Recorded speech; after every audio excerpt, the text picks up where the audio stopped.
여러분은 자기를 위하여 또는 온 양떼를 위하여 삼가라. 성령이 그들 가운데 여러분을 감독자로 삼고 하나님이 자기 피로 사신 교회를 보살피게 하셨느니라.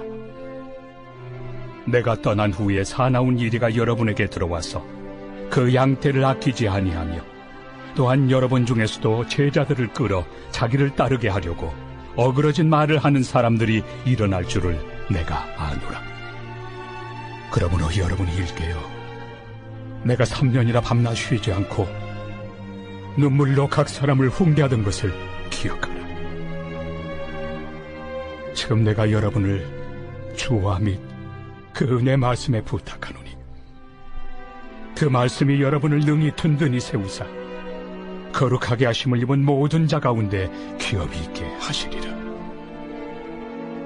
내가 아무의 은이나 금이나 의복을 탐하지 아니하였고 여러분이 아는 바와 같이 이 손으로 나와 내 동행들이 쓰는 것을 충당하여 범사에 여러분에게 모본을 보여준 바와 같이 수고하여 약한 사람들을 돕고 또 주 예수께서 친히 말씀하신 바 주는 것이 받는 것보다 복이 있다 하심을 기억하여야 할지니라.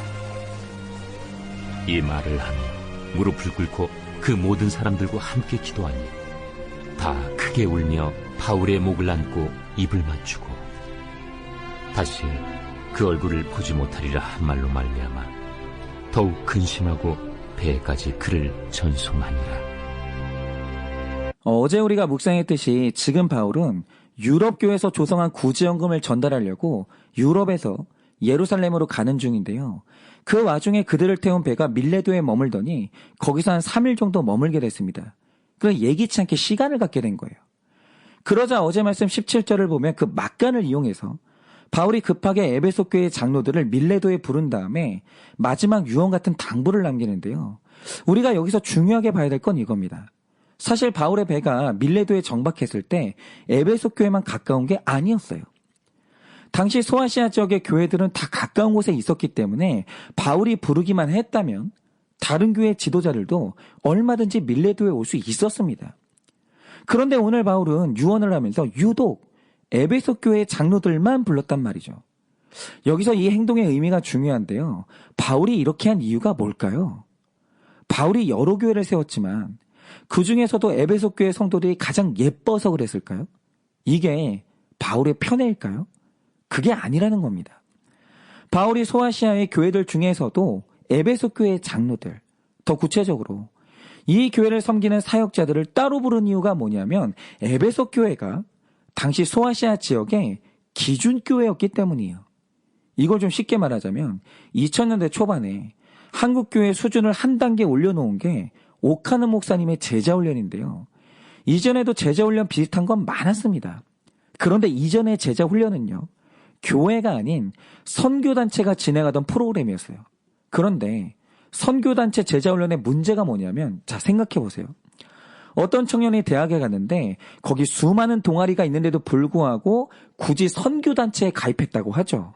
그럼 이게 무슨 뜻이겠습니까? 그 청년은 초신자가 아니에요. 그 청년은 이미 믿음이 좋은 신자예요. 그러니까 이 선교단체의 제자훈련이라는 것은 믿음이 없는 초신자를 성장시켜서 제자로 세우는 게 아니라 이미 제자가 된 사람을 다시 교육하는 게 선교단체의 제자훈련이거든요. 이게 의미가 없다는 뜻은 아닌데요. 선교단체의 제자훈련을 초신자가 많은 교회에 접목하는 데는 한계가 있었다는 거예요.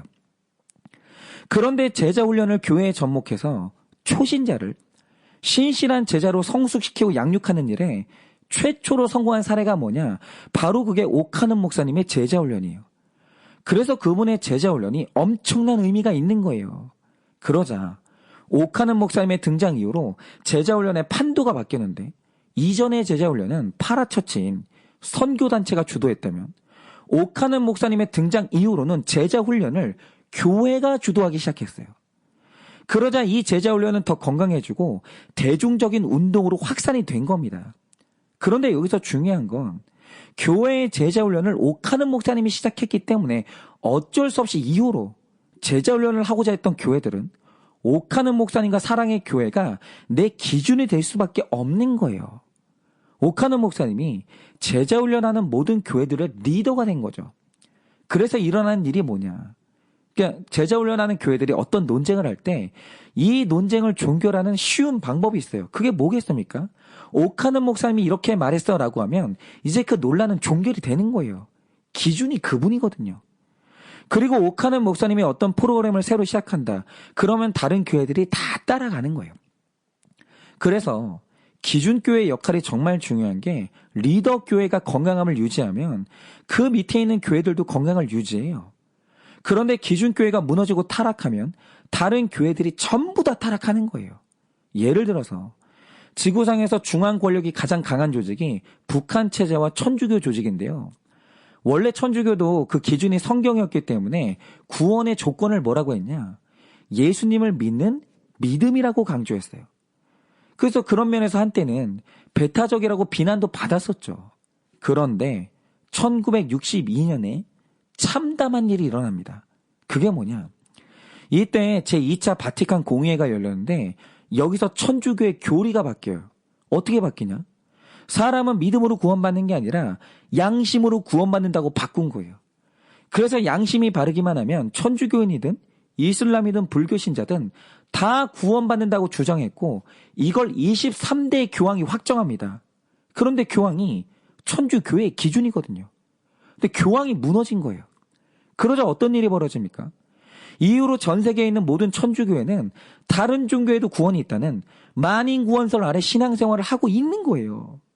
그러니까 어느 영역에나 그곳에서 절대적인 영향력을 행사하는 리더가 있는데 리더의 자리가 이렇게 무거운 거예요. 그 한 명이 잘 서 있으면 모두가 잘 서지만 그 리더가 한 명 무너지면 기준이 싹 다 무너지는 거예요. 그런데 이와 마찬가지로 1세기 소아시아 지역에 많은 교회들이 세워졌지만 그곳에서 모든 교회를 이끌고 있는 기준교회가 있었는데 바로 그게 에베소 교회예요. 제가 말씀드렸지만 오카는 목사님이 제자훈련을 시작했듯이 바울이 에베소 지역에 있는 두란노 성원을 중심으로 최초의 제자훈련을 했거든요. 그런데 바로 거기에서 에베소 교회에 부흥이 일어났고 그 교회에서 소아시아 지역의 목회자들이 배출됐어요. 그래서 당시 소아시아 지역의 교회의 기준은 단연 에베소 교회였습니다. 그래서 바울이 죽고 난 이후에도 에베소 교회가 말씀 위에 잘 서 있으면 모두가 잘 서지만 에베소 교회가 무너지면 전부 다 무너지는 이 구조가 마련된 거예요. 그래서 오늘 바울이 많은 교회를 제쳐두고 에베소 교회 사역자들을 불렀고 그들에게 마지막 유언으로 당부의 말을 남기는 거예요. 에베소 교회가 기준이거든요. 그러면 오늘 중요한 건 이겁니다. 이제 바울 사도가 없는 에베소 교회는 스스로도 잘 서야 되지만 이제 다른 교회도 돌봐야 되는 막중한 사명을 받게 됐거든요. 그런데 오늘 이 말씀은 우리 각자가 받는 말씀이에요. 이 말 뜻이 뭐냐면 이 세상에 부름받은 택자 중에 자기 혼자 구원받으라고 부름받은 사람은 아무도 없습니다. 신자인 우리는 어쩔 수 없이 불신자의 구원에 영향을 끼치는 에베소 교회의 장로고 그러니까 불신자들의 신앙인을 볼 때 신앙생활이 저런 거구나. 기준으로 삼는 사람이 누구냐? 우리 신자들이에요. 그리고 우리가 내 자녀나 배우자의 구원을 돌봐야 되는 에베소 교회의 사명을 가졌다라는 겁니다. 그러면 에베소 교회 장로로 부름받은 우리가 다른 사람의 구원을 돌보기 위해 해야 되는 사명이 무엇인가? 오늘 이걸 좀 묵상하고자 하는데요. 특별히 31절에서 35절을 묵상할 텐데 이 말씀에서 핵심이 되는 단어가 하나 있습니다. 바로 그게 31절에 기록된 훈계라는 단어예요. 이게 진짜 중요한 단어입니다. 그러니까 에베소 교회가 다른 교회를 거룩하게 세운다고 할 때 정말 중요한 사역이 뭐냐면 훈계하는 사역이거든요. 그러면 사람의 영혼을 살리는 성경적인 훈계가 뭔지를 봐야 되는데요. 일단 31절의 훈계가 헬라어로 누데시아라는 단어인데 이게 진짜 흥미로운 단어예요. 왜인가? 자, 훈계, 즉 누데시아는 한 사람의 죄를 대적하는 쓴소리고 듣기 싫은 소리예요. 그리고 이게 억지로라도 사람을 거룩으로 이끄는 강제성이 있는 언어거든요. 그래서 어쩔 수 없이 훈계를 듣는 사람은 기분이 좋을 수는 없어요. 그런데 이 누데시아가 정말 특별한 이유가 뭔지 아십니까? 자, 그 사람의 거룩을 위해서 이 에베소 교회는 쓴소리를 해야 돼요. 그런데 누데시아의 전제가 뭐냐? 그 말을 들은 사람에게서 분노가 일어나면 안 되는 거예요. 예를 들어서 이 누데시아가 등장하는 본문이 에베소서 6장 4절인데요. 이곳에는 분명히 이렇게 기록하고 있습니다. 또 아비들아, 너희 자녀를 노엽게 하지 말고 오직 주의 교훈과 훈계로 양육하라 라고 해요. 그러니까 자녀를 바르게 양육하는 일에 있어서 부모는 훈계, 즉 쓴소리를 해야 되는 의무가 있거든요. 그런데 이 훈계, 즉 누데시아의 전제가 뭐냐? 자녀가 부모의 훈계를 듣고 노여움이 일어나면 안 되는 거예요. 그러니까 부모는 사랑으로 훈계를 했는데 그 훈계를 받은 자녀의 마음에 분노가 일어난다. 그럼 이거는 성경이 말하는 누데시아를 실패했거나 훈계가 아닌 거예요. 그러면 에베소 교회 장로인 우리가 해야 되는 훈계가 구체적으로 뭡니까? 먼저 31절을 생각해 볼 텐데 지금 이 설교를 듣는 분들 중에는 자녀의 입장인 분들도 있고 부모의 입장인 분들도 있는데 자, 우리 모두가 자녀의 입장으로 되돌아간다고 하죠. 그러면 우리 자녀들은 부모님이 어떤 훈계를 할 때 가장 분노가 일어날까요?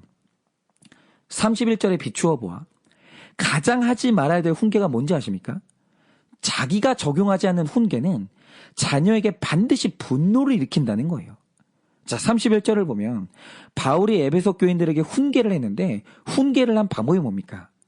3년이나 밤낮을 쉬지 않고 눈물로 훈계했다는 거예요. 그런데 여기서 쉬지 않은 눈물의 훈계는 말의 훈계가 아닙니다. 성경에서 눈물은 십자가를 지는 적용의 다른 표현이에요. 예를 들어서 예레미야 선지자가 눈물의 선지자인데 그가 말로 훈계하기 전에 늘 했던 게 뭔지 아십니까? 일단 예레미야는 이스라엘이 거룩하기 위해서는 한 번은 망하는 고난을 당해야 된다는 말을 늘 했어요. 그런데 이 말로 훈계하기 전에 그가 했던 게 뭐냐? 망할 나라의 백성의 삶을 먼저 사느라고 여러분 예레미야가 결혼을 포기했어요. 이들을 훈계하기 위해서 먼저 결혼을 포기하는 이 십자가를 졌다라는 거예요. 그리고 이 백성이 무거운 멍에를 져야 회개한다는 말을 하기 위해서 자기가 실제로 몸에 멍에를 지고 살았어요. 즉 성경에서 눈물의 상징이 뭐냐면 십자가를 지는 적용의 삶이에요. 즉 바울이 3년이나 밤낮 쉬지 않고 눈물로 각 사람을 훈계했다는 말의 뜻이 뭐냐면 훈계하기 전에 말로 훈계하기 전에 자기가 먼저 십자가에 적용을 했다라는 거예요. 그런데 생각을 해보세요. 자, 우리 목사님이 우리한테 물질 욕심을 버리라고 훈계하는데 본인은 물질 욕심을 그렇게 내요. 그리고 우리 보고 죄를 고백하라고 하면서 자기 죄 고백은 하나도 안 하는 거예요. 그리고 우리 보고는 큐티하라고 하면서 자기는 큐티를 안 해요. 그러면 이런 말의 훈계를 들은 사람들의 반응이 뭐냐? 변화되는 게 아니라 분노가 일어나는 거예요. 노여움이 일어나는 거죠. 그런데 이런 말의 훈계는요, 바울이 말한 누데시아가 아니에요. 오늘 바울이 했던 눈물의 훈계가 뭐냐? 성도님들한테 물질 욕심 버리라고 말하기 전에 자기가 먼저 버리는 것이고, 죄 고백하라고 하기 전에 자기가 먼저 죄 고백을 하는 거예요. 그리고 성도님들에게 큐티하라고 누데시아, 훈계하고 싶으면 지도자가 먼저 큐티하면 되는 거예요. 눈물의 적용을 먼저 해야 되는 겁니다. 그런데 지도자가 먼저 십자가지는 적용을 하면서 나를 따라오라고 훈계하잖아요. 그럼 분명히 부담돼요. 그리고 그 말이 듣기 싫을 수도 있고 훈계를 당한 다음에 슬플 수도 있어요. 그러나 먼저 십자가지는 지도자 앞에서 분노할 수는 없는 거예요. 그 마음에 노여움이 일어날 수는 없는 겁니다. 그래서 우리 부모님들이 소그룹의 지도자와 목회자가 눈물로 훈계한다고 할 때 이 말 뜻이 뭐냐면 훈계를 들리게 하는 게 아니라 보여줘야 되는 거예요. 성경이 말하는 훈계는 보여주는 거예요. 여러분, 말씀은 말해주는 게 아니라 보여주는 겁니다. 보여주는 것 없이 하는 훈계는 자녀들에게 분노만 일으키는 거예요. 그러니까 우리 부모님들이 자녀들에게 공부하라고 훈계하려면 부모님이 반드시 공부해야 됩니다. 부모님이 공부 안 하면서 공부하라고 훈계하잖아요. 자녀들이 전부 다 노여워요. 여러분, 그런데 하루에 30분 책상에 앉아서 하는 큐티조차 안 하면서 자녀들한테 몇 시간씩 이 책상에 앉아서 공부하라고 훈계하면 자녀들은 노여워해요. 여러분이 먼저 큐티하세요. 그러나 내가 십자가 지는 적용으로 하는 훈계는 반드시 사람을 바꾸고 움직이게 만든다는 겁니다. 그러나 이것도 그냥 몇 번 해보고 바뀌기를 원한다면 그건 사기예요. 여러분, 바울이 사람 하나 바꿀 때 얼마나 적용했습니까? 3년 밤낮을 적용해야 사람 하나가 바뀌는 거예요. 여러분, 이렇게 상대로 하여금 도저히 분노할 수 없는, 인정할 수밖에 없는 적용의 훈계를 하시기 바랍니다. 그리고 두 번째 훈계의 방법이 뭡니까? 32절을 말하는 것처럼 그 말씀이 여러분을 능히 든든히 세우는 말씀의 훈계를 하라는 거예요. 그러면 그 말씀의 훈계가 모든 자 가운데 기업이 있게 하시는 거예요. 그런데 여러분, 중요한 건 말씀으로 훈계한다는 게 뭔지 아십니까? 이게 성경 구절을 들이밀면서 혼낸다는 뜻이 아니에요. 예를 들면 이런 겁니다. 제가 최근에 사랑하는 권사님 한 분과 큐티 나눔을 했는데요. 그 큐티 나눔을 하면서 제가 은혜를 진짜 많이 받았어요. 왜 그러냐? 우리 권사님이 원래는 목회자 사모님인데 어느 날 남편이 목회자로 헌신하는 바람에 덩달아 사모님이 되신 분이에요. 그런데 감사하게도 하나님이 억지로 따라가게 하시는 게 아니라 은혜를 주셔서 기쁨으로 따라가게 하셨거든요. 그런데 문제는 뭐냐? 이 아버지도 부름받았고 엄마도 은혜를 받았는데 자녀들은 안 그럴 수 있잖아요. 그런데 어쩌겠어요. 부모님이 두 분이나 그 길을 가니까 자녀들이 목회자 부모님과 함께 가난도 경험했고 초라함도 경험했는데 그 와중에 아버지가 목회하시다가 지병으로 순교하신 거예요. 그러니까 우리 권사님의 자녀들도 많은 고난을 경험한 거죠. 그러니까 제가 누구보다 이걸 잘 알아서 너무 마음이 아파요. 그러나 우리 권사님과 돌아가신 목사님이 신실했기 때문에 이 자녀분들이 아주 바르게 잘 자랐습니다. 고생을 시켰으나 어머니를 참 사랑해요. 그런데 문제는 뭐냐? 자녀를 훈계할 때 어떤 경우에도 내가 받은 말씀의 기준이 흔들리면 안 되는 거예요. 일관성이 있어야 되는 거죠. 그런데 우리 권사님이 고백하시길 지금까지 말씀으로 잘 기르다가 결정적인 실수를 했는데 그게 뭐냐? 자녀들이 좋아하고 행복해하니까 하나도 아니고 둘씩이나 불신결혼을 시킨 거예요. 그러니까 말씀이 우리를 든든히 세운다는 것은 이때는 구원이 최고라고 했다가 어떤 때는 행복이 최고라고 하면서 일관성 없이 훈계하는 게 아니라 어떤 경우에도 말씀을 따라서 구원이 최고라고 외치는 게 말씀이 우리를 든든히 세우는 말씀의 훈계예요. 일관성 있게 외치는 게. 그런데 권사님이 그동안 한동안은 너무나 잘 구원이 최고라고 하다가 어느 날 행복도 중요해서 불신결혼할 수 있다. 이렇게 된 거예요. 일관성이 무너진 거죠. 그런데 최근에 이 회개를 할 수밖에 없는 애통한 사건이 일어난 거예요. 뭔지 아십니까? 어느 날 권사님이 너무 권사님을 잘 따르는 손녀랑 대화를 하다가 이러셨다라는 거예요. 네 할아버지가 목사님이셨어. 그러니까 너도 예수님 잘 믿어야 돼. 이렇게 말했어요. 그런데 그 어린 손녀의 입에서 나온 말이 뭔지 아십니까? 할머니, 종교는 자유예요. 저한테 종교 강요하지 마세요. 이 말을 하더라는 거예요. 권사님이 여기서 너무 충격을 받으신 거예요. 그리고 이게 불신결혼의 결론이구나. 진짜 무서운 거구나. 이걸 깨달으신 거예요. 그럼 보세요. 지금 상황이 여기까지 왔으면 자녀들과 손주들의 구원을 위해서 믿음의 부모가 해줘야 될 팔복의 기도가 뭘까요? 무슨 기도를 해줘야 될까요? 성경적으로 한다면. 어제 우리가 묵상한 것처럼 바로 고난이 우리 구원의 길에 부는 순풍이거든요. 고난이 올 때 택자는 구원의 길로 더 빠르게 가요. 그러니까 누구라도 일단 행복의 늪에 빠지면 알맞은 고난이 와야만 구원의 길로 돌아올 수 있거든요. 그래서 만약 우리 권사님의 가치관이 구원이라면 자녀들이 구원받는 팔복을 위해서 알맞은 고난의 축복을 빌어줄 수도 있어야 돼요.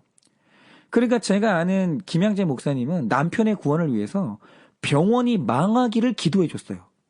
근데 이게 팔복을 빌어주는 기도거든요. 근데 자녀들의 구원을 위해서는 알맞은 고난을 축복으로 빌어줄 수도 있는 거예요.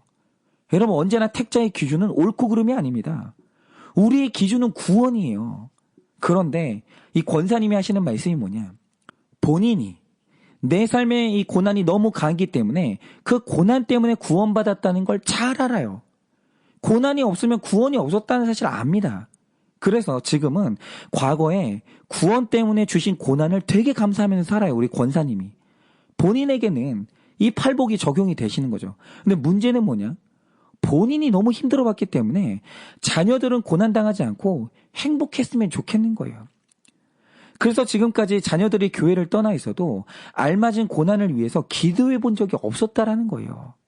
그런데 손주가 완전히 세상 가치관으로 말을 하니까 이게 얼마나 심각한지를 뒤늦게 깨달으신 거예요. 그래서 얼마 전에 결심하고 하신 적용이 뭐냐? 이제 자녀들이 구원을 주시는 팔복을 받기 위해서 이제 내가 알맞은 고난도 빌어주는 그 팔복의 기도를 하겠다라는 거예요. 이제 내가 흔들리지 않고 구속사 가운데 일관성 있는 신앙으로 나아가겠다라는 거죠. 그런데 이 흔들리지 않는 일관성이 뭐냐? 바로 이게 말씀이 우리를 든든히 세우는 말씀의 훈계예요. 일관성이 있어야 되는 거예요. 말씀 안에서. 그런데 아이들이 헷갈리는 건 이거죠. 분명히 우리 엄마가 말로는 예수님을 사랑한대요. 말로는 구원받기를 원한대요. 그런데 현실에서 정작 우리 엄마를 기쁘게 하는 건 집값 상승이고 주식 상승이고 자녀의 대학 합격이에요. 신앙이 엄마를 기쁘게 하는 게 아니라 이 땅의 돈이 우리 엄마를 기쁘게 하는 거예요. 이게 지금 말과 삶의 일관성이 없는 건데 아이들이 이거 모를 것 같습니까? 그리고 나의 일관성 없는 믿음을 안 믿는 가족과 세상이 모를 것 같습니까? 알아요. 그런데 이렇게 일관성 없는 말씀으로 훈계하면 아무 열매가 없다라는 거예요. 여러분 인생의 목적이 행복이 아니라 구원이라고 했으면 내 삶도 그래야 되고 내 슬픔도 그래야 되고 내 기쁨도 그래야 되는 거예요. 여러분 예수 믿는 믿음이 최고라고 말했으면 삶이 그래야 되는 거예요. 정말 예수 믿는 믿음이 최고가 돼야 되는 거예요. 일관성 있게. 그런데 말씀이 기준이 돼요. 일관성 있는 모습으로 하는 훈계는 반드시 그 삶에 기업이 있게 하신다는 겁니다. 이렇게 오늘도 사람을 세우는 우리는 훈계하는 사역을 해야 할 것인데 적용에 있는 눈물의 훈계와 말씀의 일관성을 가진 훈계를 꼭 하시기 바랍니다. 그래서 여러분의 삶에 귀한 기업과 열매를 얻게 되시기를 훈계의 열매가 반드시 일어나기를 예수님의 이름으로 축원을 드립니다.